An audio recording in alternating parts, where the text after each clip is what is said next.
পাশে কেউ নাই, ভেঙে পড়বেন না, একাই চলবেন, কোনো সমস্যা নাই। তো এই যে বলছিলাম, পরিবারের লোক পরিবারে বোঝান, দাওয়াত দেন, সব ঠিক আছে। যদি দেখা যায় যে অন ইসলামিক বিষয়ে চলতে ওদের খুব ভালো লাগে, ইসলামিক বিষয় মানতে খুবই আপত্তি, তখন আপনি আপনার রাস্তায় চলেন, তাকে তার রাস্তায় ছেড়ে দেন।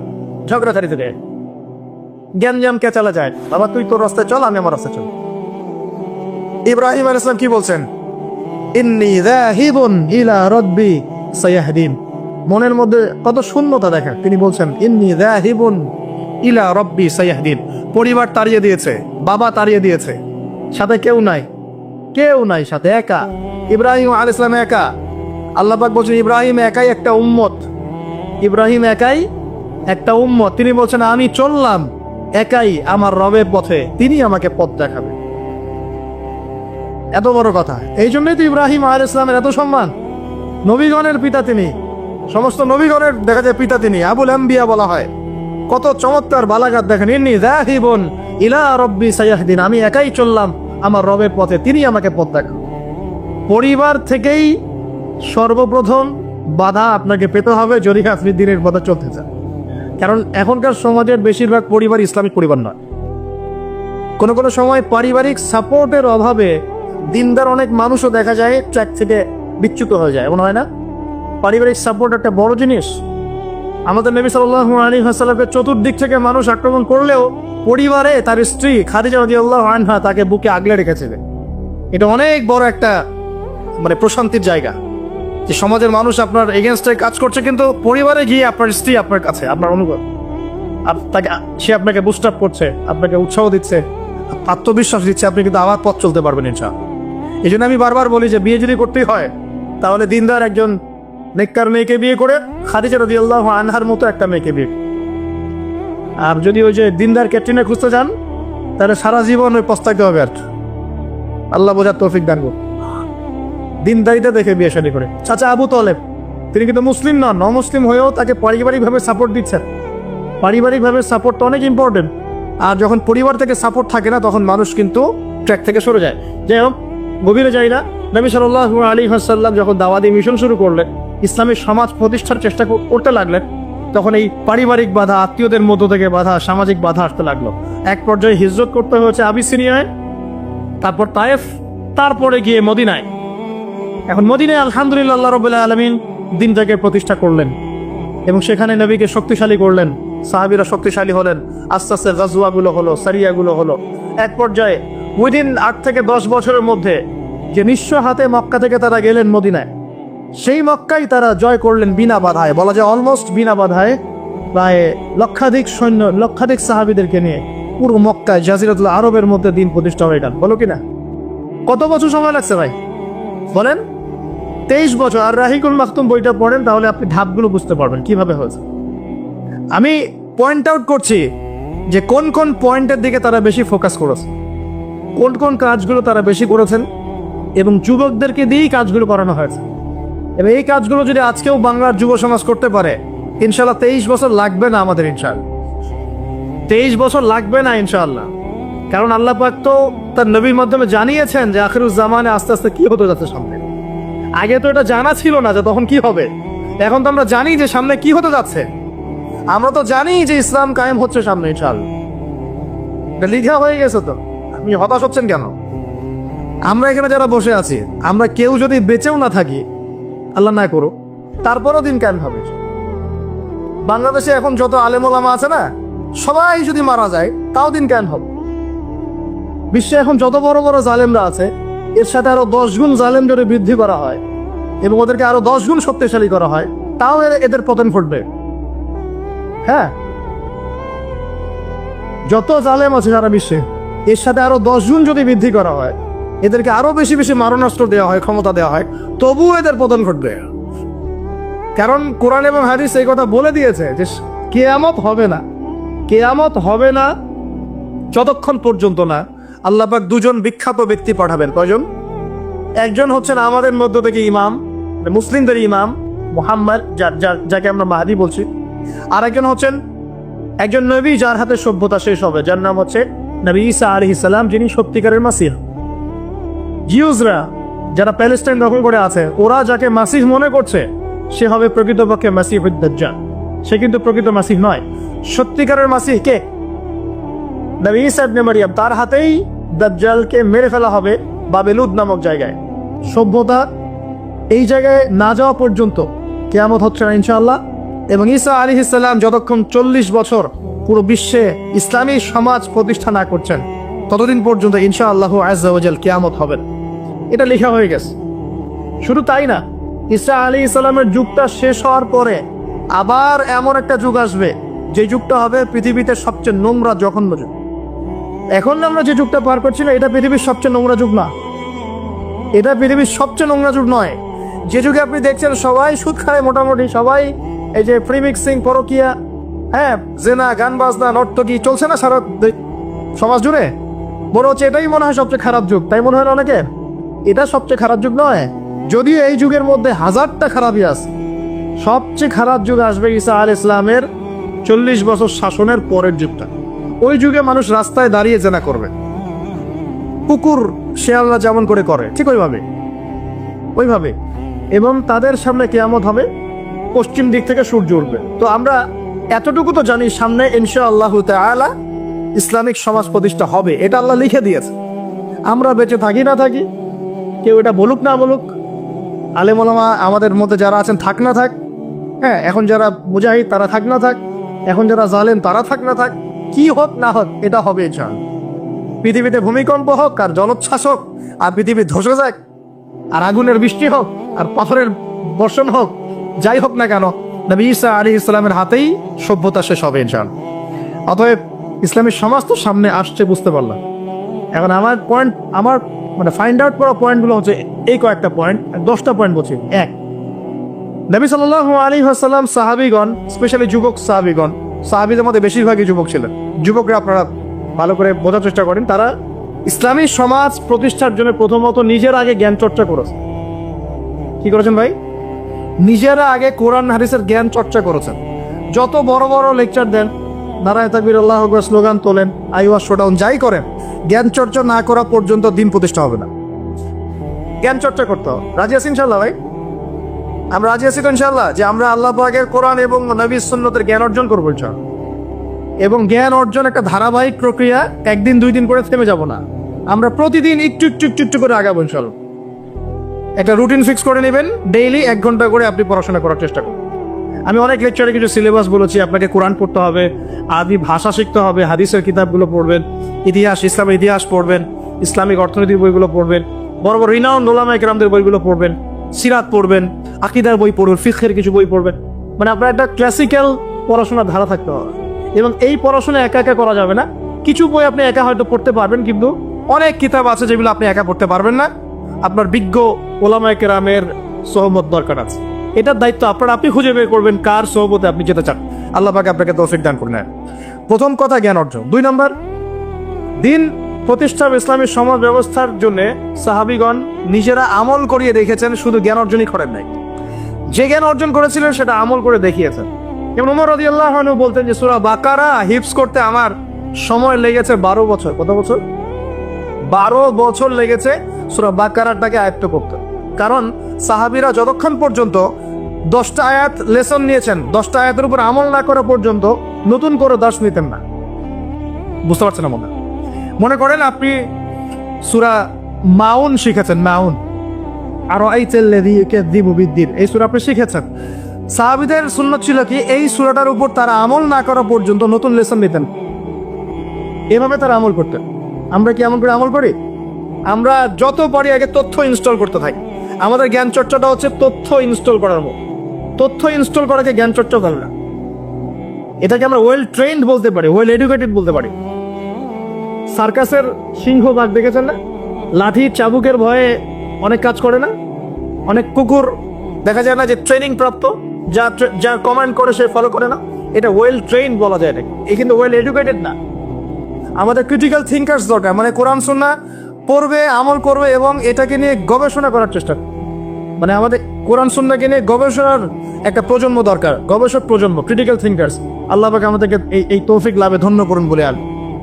তো 2 নম্বর ইনিশিয়েটিভটা হচ্ছে অবশ্যই জ্ঞান অনুযায়ী আমল করতে হবে যদি ইসলামী সমাজ চাই। আল্লাহ পাক আমাদের সবাইকে তৌফিক দান করুন। সবার আগে আমাকে তৌফিক দান করুন বলি আমি। জ্ঞান অনুযায়ী আমল করার জন্য একটা সুন্নাত ফলো করলেই হবে, একজন ব্যক্তিকে জাস্ট ফলো করতে হবে।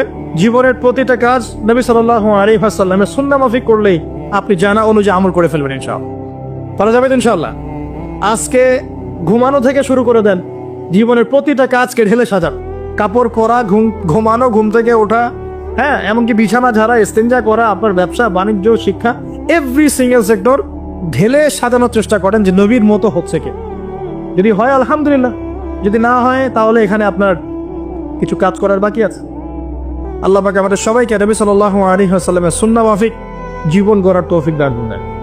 3 নম্বর পয়েন্টটা হচ্ছে নবী সাল্লাল্লাহু আলাইহি ওয়াসাল্লাম সাহাবীগণ আদর্শ পরিবার গড়েছিলেন। কি করেছেন ভাই? হ্যাঁ, পরিবার হচ্ছে একটা সমাজের গঠন একক। আপনি সমাজ নিয়ে কথা বলছেন, তাহলে আগে পরিবার ঠিক করতে হবে বা ঠিক করার চেষ্টা করতে হবে।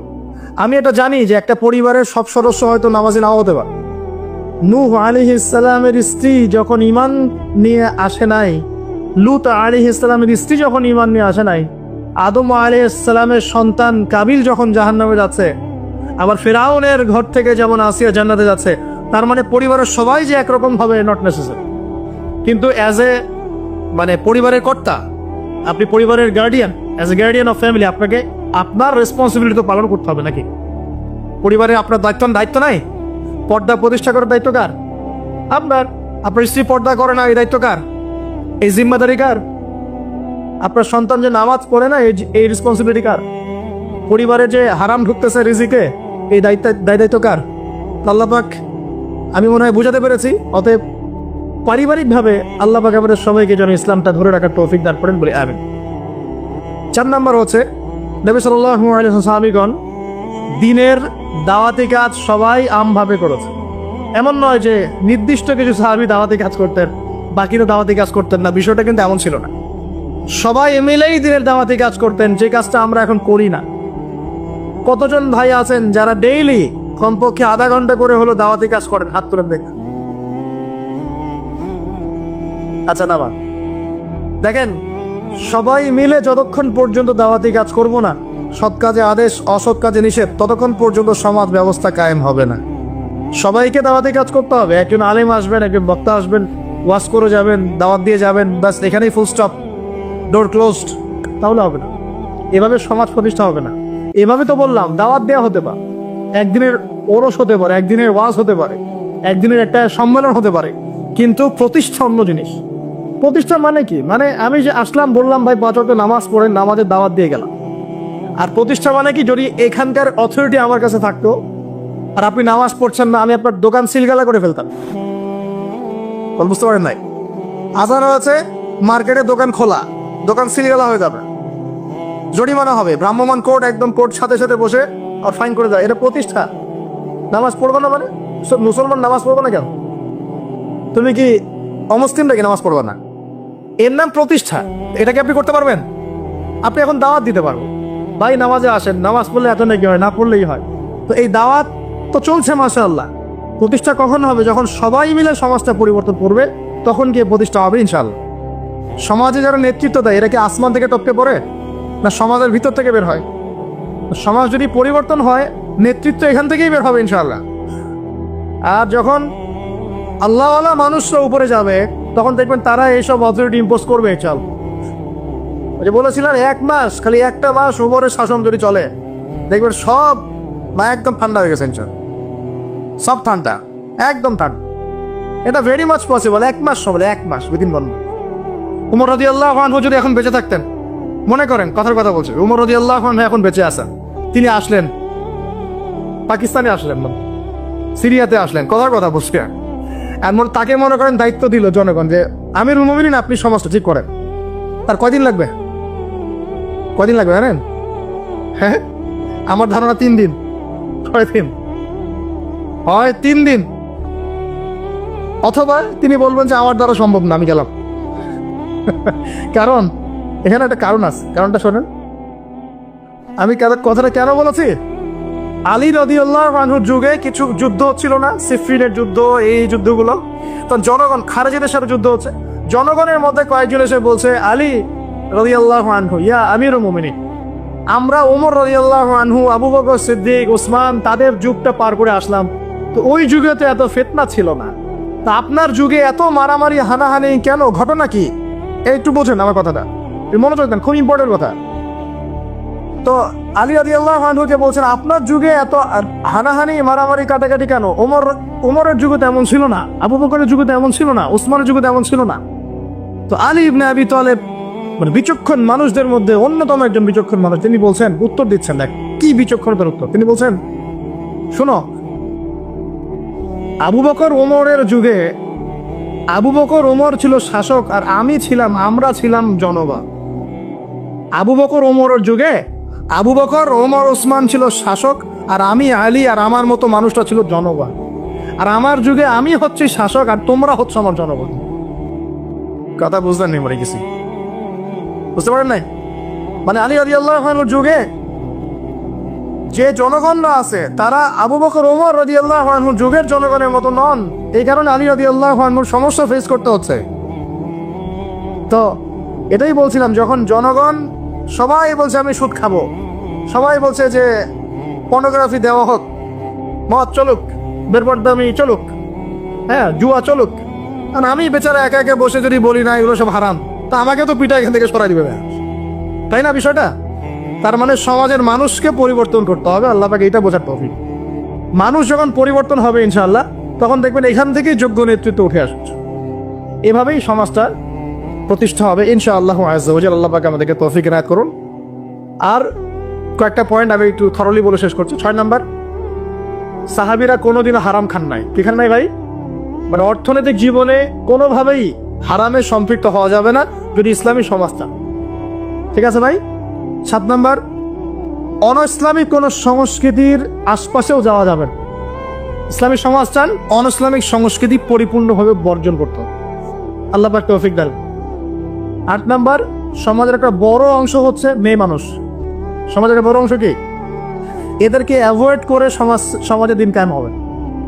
এই মেয়েদের মধ্যে দিনের দাওয়াতি কাজ বাড়াতে হবে এবং মেয়েদেরকে পর্দায় নিয়ে আসতে হবে। এই দায়িত্ব প্রত্যেক পরিবারের কর্তার। পরিবারের কর্তা ঠিক হয়ে যান, সমাজ ঠিক হয়ে যাবেন। চান আপনার মেয়ে বেপর্দায় বের হতে পারবে না, বের হলে ভাত বন্ধ। আপনার স্ত্রী বেপর্দায় চলতে পারবে না, চললে ভাত বন্ধ। যদি বলে আমি বেপর্দায় চলবো, তোমার ভাত খাবো না, সুন্দর মতো বসে তালাক দিয়ে রেখে দিবেন, যাও, ভাত খাওয়ার দরকার নাই, আমার ভাত খাওয়ার দরকার নাই। তোমার বেপর্দায় চলতে খুব ভালো লাগে, যাও চলো, সমস্যা কি? আপনি ঝগড়াঝাড়িতে যাবেন না, দাওয়াত দিবেন, নসিহত করবেন, ওয়াজ করবেন। যদি দেখেন বুঝাইতে কোনোই কাজ হচ্ছে না, ওই যে আসহাবুল কাহফের হেদায়েত আছে, ঠিক আছে বাবা তুমি তোমার রাস্তায় চলো, আমি আমার রাস্তায় আল্লাহর রাস্তায় চললাম। ইব্রাহিম আলাইহিস সালাম কি বলছেন? ইন্নী যাহিবুন ইলা রাব্বি সায়াহদিন। মনের মধ্যে কত শূন্যতা দেখেন, তিনি বলছেন ইন্নী যাহিবুন ইলা রাব্বি সায়াহদিন। পরিবার তাড়িয়ে দিয়েছে, বাবা তাড়িয়ে দিয়েছে, সাথে কেউ নাই, সাথে একা। ইব্রাহিম আলাইহিস সালাম একা। আল্লাহ পাক বলছেন ইব্রাহিম একাই একটা উম্মত, তিনি বলছেন আমি চললাম একাই আমার রবের পথে, তিনি আমাকে পথ দেখাবেন। এত বড় কথা। এই জন্যই তো ইব্রাহিম আলাইহিস সালামের এত সম্মান। নবীগণের পিতা তিনি, সমস্ত নবীগণের দেখা যায় পিতা তিনি, আবুল আম্বিয়া বলা হয়।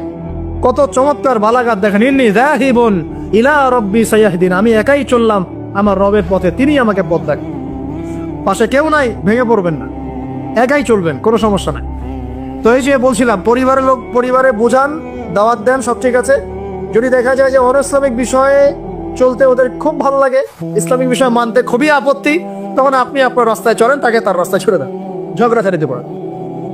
জ্ঞান কেচালা যায়, আবার তুই তোর রাস্তায় চল, আমি আমার রাস্তায় চল। তারপরে সন্তান। 9 নম্বর হচ্ছে আমাদের সমাজের একটা বড় অংশ হচ্ছে আমাদের এই যে ছোট ছোট বাচ্চা কাচ্চা সব। আগামী প্রজন্মকে অবশ্যই ইসলামী শিক্ষায় শিক্ষিত করতে হবে, না হলে সমাজ কায়েম করা যাবে। এই দায়িত্ব এখন আপনাদের সবার। আমি শুরু পয়েন্টটা বলে গেলাম। আর সর্বশেষ 10 নম্বর পয়েন্টটা হচ্ছে এই যুব সমাজের চরিত্রটাকে পবিত্র রাখতে হবে। এটা এত গুরুত্ব দিয়ে কেন বললাম? কারণ যুবকরা হচ্ছে সমাজ পরিবর্তনের হাতিয়ার, এবং যুবকদের চরিত্র যদি একবার নষ্ট হয়ে যায়, পর্নোগ্রাফিতে আসক্ত হয়ে যায়, বা মাদকে আসক্ত হয়ে যায়, বা মেয়ের পিছনে যে সময় নষ্ট করা শুরু করে, হ্যাঁ এই যে গুন্ডাগার্দি করে, এই যে পাবজি টাবজি ফ্রি ফায়ার হাবিজাবি এগুলোর মধ্যে ঢুকে পড়ে, ওর লক্ষ্য থেকে বিচ্যুত হয়ে যায়, তখন এই সমাজটাকে দিয়ে আপনি আসলে কোনো কাজ নিতে পারবেন না। এই কারণে এদেরকে একটা আধ্যাত্মিক প্রশিক্ষণের মধ্যে নিয়ে আসতে হবে। নামাজ, তিলাওয়াত, জিকির, হ্যাঁ, আলেম ওলামা সহবত, ধারাবাহিকতা রক্ষা করা, প্রয়োজনে ভালো কিছু সামাজিক কাজের মধ্যে তাদেরকে নিয়োজিত রেখে তাদের এই যৌবনটাকে আল্লাহর পথে কাটিয়ে দেওয়ার প্রয়াস নেওয়ার চেষ্টা করতে হবে। আল্লাহ পাক আমাদের সবাইকে এই তৌফিক দান করুন, আমিন। আর যুবক ভাইদেরকে বলবো যে চরিত্রই সবচেয়ে ইম্পর্টেন্ট জিনিস। আপনার এখন এই জীবনটার চরিত্র যদি নষ্ট হয়ে যায়, আপনি কোনো অবস্থাতেই আল্লাহর কাছে পার পাবেন না। বেশিরভাগ মানুষ নামাজ পড়ে না, বেশিরভাগ মানুষ সুদ খায় না, বেশিরভাগ যুব সমাজ জেনা করতেছে না, বেশিরভাগ লোক মাদক খাচ্ছে না। পৃথিবীর কোনো জায়গায় আল্লাহর বিধান আছে কি নাই? দুই একটা জায়গায় আছে আই ওয়াশ, শোডাউন। বেশিরভাগ নারী পর্দায় চলে না, বেশিরভাগ মানুষ রোজা রাখে না, বেশিরভাগ মানুষ যাকাত দেয় কি দেয় না। তাহলে ইবলিসে বললো আপনি বেশিরভাগকেই শুকরগুজার পাবেন না। বেশিরভাগ মানুষ পরকালের স্বার্থে কাজ করে না, দুনিয়ার স্বার্থে কাজ করে। কতজন মানুষ আল্লাহ পাকের দ্বীনটাকে প্রচার প্রতিষ্ঠার কথা বলে বা কোরআন সুন্নাহর কথাগুলো মেনে চলে? কতজন মানুষ? বেশিরভাগ লোক মেনে চলে। তাহলে ইবলিস কি সফল না ব্যর্থ? ইবলিসের চ্যালেঞ্জ কি সফল না ব্যর্থ? ইবলিসের কথা সে কিন্তু অক্ষরে অক্ষরে পালন করেছে। আর ইবলিসকে আল্লাহ পাক কেন পৃথিবীতে দিয়েছেন? আমাদেরকে পরীক্ষা করার জন্য, যেন আমরা এই সরল পথ থেকে বিচ্যুত না হই। সামনে যান, আরো কঠিন কথা আছে। قال اخرج منها, আল্লাহ পাক বলছেন এখান থেকে বের হয়ে যাও। মাযউমান মাদহুরা, একদম অপদস্থ লাঞ্ছিত হয়ে এখান থেকে বের হয়ে যাও। লামান তাবিআকা মিনহুম, তুমি তো চ্যালেঞ্জ করলে আমাকে, ঠিক আছে, কিন্তু যে ব্যক্তি যেই তোমার অনুসরণ করবে, আল্লাহ পাকের কথা শোনেন, যেই তোমার অনুসরণ করবে, লাআমলাআন্না জাহান্নামা মিনকুম আজমাইন, যে পুরুষ বা নারী যেই হোক না কেন, যে আদম সন্তান, ইবলিস তোমার অনুসরণ করবে, তোমার পথ ধরবে, আমি তোমাকে সহ এদের সবাইকে দিয়ে জাহান্নাম পূর্ণ করি। আল্লাহর কিচ্ছু যায় আসে। আল্লাহ পাক যদি এই পুরো পৃথিবীটাকেও জাহান্নামে নিক্ষেপ করেন অবাধ্যতার কারণে, আল্লাহ পাকের কিছু যায় আসে? ওই যে আপনাদের এখানে নদী আছে না, কি বালাসী ঘাট, এখানে চর আছে না, চরের মধ্যে একটা বালুর কণার কি দাম আছে বলুন তো? একটা বালুর কণার কোন দাম আছে? এই পুরো মহাবিশ্বে পৃথিবীর অবস্থান এর চেয়েও কম। তো পুরো পৃথিবীর মানুষ যদি আল্লাহর অবাধ্য হয়, আল্লাহ পাক যদি পুরা দুনিয়াটাকেই ধ্বংস করে দেয়, জাহান্নামে নিক্ষেপ করেন, আল্লাহ পাকের কিছু যায় আসবে কিনা? এবার আসেন, এখান থেকে আমরা বুঝতে পারলাম যে ইবলিস একটা তৃতীয় সত্তা। আল্লাহ পাক আদম আলাইহিস সালামকে সৃষ্টি করলেন, নাম শিক্ষা দিলেন, সেজদা করালেন, ইবলিসকে সেজদা করতে বললেন, সে করলো না। সে চ্যালেঞ্জ করলো উল্টা, যে আমি ওর চেয়ে উত্তম, আপনি ভুল, আমি সঠিক। সে অহংকার করলো এবং একই সাথে সে আদমকে পথভ্রষ্ট করার চ্যালেঞ্জও করে বসল। আল্লাহ পাক ঘোষণা করলেন, যদি কোনো আদম সন্তান তোমাকে ফলো করে, তোমাকে সহ তাকে আমি জাহান্নামে নিক্ষেপ করব। ঠিক আছে, এ পর্যন্ত। এবার সামনে আসেন। এবার আল্লাহ পাক আদমকে বলছেন, কাকে বলছেন? আদম আলাইহিস সালামকে বলছেন, ইয়া আদম, হে আদম। তার আগে আদম আলাইহিস সালামের বুকের পাঁজর থেকে কাকে সৃষ্টি করেছেন? হাওয়া আলাইহিস সালাম, সভ্যতার ইতিহাসে প্রথম নারী এবং ইতিহাসের সবচেয়ে সুন্দরী রমণী কে? হাওয়া আলাইহিস সালাম। আরেকজন আছেন সবচেয়ে সুন্দর রমণী, কে? কে বলতে পারবেন? জি না, 100 টাকা পুরস্কার বলেন। হ্যাঁ, নাম কি? মাশাআল্লাহ, ওই ওকে পুরস্কার দিও। কি নাম তোমার? মাশাআল্লাহ, মাশাআল্লাহ। দ্বিতীয় সুন্দরী রমণী, দুজন রমণীকে বলা হয় পৃথিবীর সবচেয়ে সুন্দরী রমণী। আপনি যাদেরকে দেখে সিডিউস হচ্ছেন, যদিও এদেরকে দেখে সিডিউস হওয়ার কিছু নাই, কারণ এরা তো সুন্দর না, কোনো দিক থেকে সুন্দর না, না পোশাকের দিক থেকে, না চেহারার দিক থেকে, না ফিজিক্যাল স্ট্রাকচারের দিক থেকে। এদেরকে দেখে তো পাগলও সিডিউস হবে না। তো আদম আলাইহিস সালাম এবং আদম আলাইহিস সালামের স্ত্রী হাওয়া আলাইহিস সালাম এবং সারা আলাইহিস সালাম ইতিহাসের সবচেয়ে সুন্দর রমণী। ইতিহাসের সবচেয়ে সুন্দর রমণী কাদের স্ত্রী ছিলেন? নবীদের অন্য কারো। এই জন্যই বলি, আপনি যদি পবিত্র থাকেন, আল্লাহওয়ালা মানুষ হন, ইনশাআল্লাহ তাআলা আল্লাহ পাক আপনার ঘরে একজন নেককার, পুণ্যবতী, সুষ্টি স্ত্রী দান করবেন ইনশাআল্লাহ। আপনি যদি এইসব অশ্লীলতার গোলক ধাঁধায় পড়ে নিজের ঈমান হারিয়ে ফেলেন, চরিত্র হারিয়ে ফেলেন, সম্ভাবনা খুবই কম যে আপনি একজন দিনদার মেয়ে পাবেন। বরং আপনি এমন কাউকেই পেতে পারেন যে আপনার মতোই, ঠিক আছে? দেখবেন যে আপনি 10 ঘাটের পানি খেয়ে আসছেন, ও দেখবেন 12 ঘাটের পানি খেয়ে আসছে। আল্লাহ পাক আমাদের যুব সমাজকে হেফাজত করুন, আমিন। আল্লাহ পাক এবার আদম আলাইহিস সালামকে বলছেন, ইয়া আদম, হে আদম, উসকুন আনতা ওয়া যাওজুকাল জান্নাহ। আদম শোনো, তুমি এবং তোমার স্ত্রী দুইজন এখন জান্নাতে থাকো। কোথায় থাকো? জান্নাতে থাকো। ওয়া কুলা মিন হাইসু শিতুমা, যেখানে ইচ্ছা সেখান থেকে খাবার খাও। জান্নাতের নাজ নেয়ামতের কথা তো আপনারা শুনেছেন অনেক, আমি ওইগুলো বলতে যাচ্ছি না, সময় চলে যাবে। যা ইচ্ছা তাই পাবেন সেখানে, যা ইচ্ছা তাই। এমন একটা জায়গা যেটা কখনো কোনো চোখ দেখে নাই, কোনো কান শোনেও নাই। চোখ না দেখলেও, কান না শুনলেও মানুষ মনে মনে অনেক কিছু কল্পনা করে না, এটা কল্পনাও করার সুযোগ নাই। এত উন্নত মানের একটা জায়গা। তোমরা দুজন এখানে থাকো, জান্নাতে যে কোনো জায়গায় যাও, খাওয়া দাওয়া করো, কোনো সমস্যা নেই। কিন্তু ওয়ালা তাকরাবা হাদিহিশ শাজার, মানে কি, এই যে গাছটা আছে এই গাছের কাছে যেও না। একটা শর্ত খালি দিলাম, গাছের কাছে যেও না। গাছের নাম কি এগুলো আমাদের আলোচনার বিষয় না। বিষয়টা হচ্ছে আল্লাহ পাকের আদেশটা কি। গাছটা আম গাছ হতে পারে, জাম গাছ হতে পারে, কদু গাছ হতে পারে, যে কোনো গাছ হতে পারে। এটা নিয়ে আমাদের কোনো মাথা ব্যথা নাই। মাথা ব্যথা হচ্ছে আল্লাহ পাকের আদেশ, এই গাছের কাছে যেও না, বাস যেও। আচ্ছা, ফাতাকুনা মিনাজ জালিমিন, যদি চলে যাও তোমরা দুজন এখানে, তাহলে তোমরা দুজন কিন্তু জালেম হয়ে যাবে। আল্লাহ পাকের হুকুম অবাধ্য করলে মানুষ কি হয়ে যায়? জালেম হয়। এই জন্য আমরা দোয়ায় বলি, আল্লাহুম্মা ইন্নী যালামতু নাফসি, বলি না? হে আল্লাহ, আমি আমার নফসের উপর জুলুম করেছি। রব্বানা যালামনা আনফুসানা, বলি না? আল্লাহ, আমরা আমাদের উপর জুলুম করেছি। তো আমরা যখন পাপ করি মানে আমরা জুলুম করে ফেলেছি। তো তোমরা দুজন এই গাছের কাছে যেও না, যদি যাও তাহলে জুলুম করে ফেলবে এবং জালেম হয়ে যাবে। এবার ইবলিস তো আর বসে নাই, সে তো চ্যালেঞ্জ করেছে, করে নাই? আচ্ছা, এবার ইবলিস কি করছে? ফাওয়াসওয়াসা লাহুমা শাইতান, এবং ইবলিস এবার এদের দুজনকে ওয়াসওয়াসা প্রদান করতে শুরু করলো। ইবলিস কি করলো? ওয়াসওয়াসা প্রদান করতে শুরু করলো। ওয়াসওয়াসাটা এমন ছিল যে, হাল আদুল্লুকা আলা শাজারাতিল খুলদি ওয়া মুলকিন লা ইয়াবলা। ইবলিস এসে আদম এবং হাওয়া আলাইহিস সালাম তাদেরকে উস্কে দিতে লাগলো যে, আমি কি তোমাদেরকে এমন কোন গাছের কথা বলবো যেই গাছের ফল খেলে তোমরা চিরস্থায়ী হয়ে যাবে, কখনো মরবে না, এবং এমন রাজত্ব পাবে যে রাজত্বের কোনো ক্ষয় নাই। ইবলিসের টোপটা কি দেখলেন? চিরস্থায়িত্বের টোপ এবং কিসের টোপ? রাজত্বের টোপ। এটা সূরা তহার মধ্যে আছে। অন্য সূরায় আছে যে, আমি কি বলে দিব এমন গাছের কথা যেই গাছের ফল খেলে তোমরা ফেরেশতা হয়ে যাবে, কখনো মরবে না।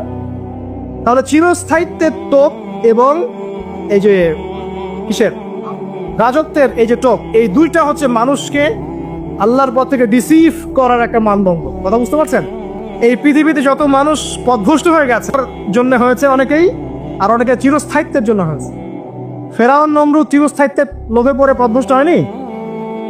আর ওই সময় থেকে শুরু করে এখনকার বিশ্বে যারা ক্ষমতাধর, এরা কি ক্ষমতার দাপটে পথভ্রষ্ট হচ্ছে না? এই দুটো হচ্ছে মানুষকে পথভ্রষ্ট করার মাধ্যম। ইবলিস খুব ভালো করেই জানতো